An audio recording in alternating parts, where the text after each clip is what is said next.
Chilonzor 8-kvartalda 2 xona, 3 xona qilingan 1-etaj Yevro remont uyimizni ko'rsatamiz. Qani ketdik. Asosiy zal mehmonxona qismini ko'rdinglar. Bu yoqda keng va shinam ota-onalar yotoqxonasi joylashgan. Bu fayzli xonadonimiz 1-qavatda joylashgan. Bu yoni tapchanli zona qilib qo'ysanglar ham bo'ladi. Xonadonimizdagi ko'rib turgan barcha mebel texnikalar qoladi, o'zini topli pollariga ega.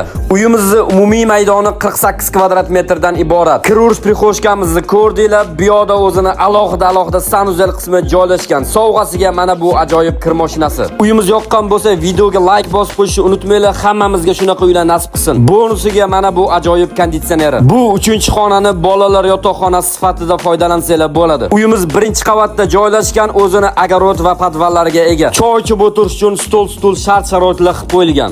1,5 ga 3 balkonimizda bahaybat xaladellik va oshxona mebellari joy-joyiga qo'yilgan. Uyimiz dit bilan remont qilingan, kelib ko'rsanglar albatta yoqib qoladi. Xonadonimizning mo'ljali Chilonzor Zaks.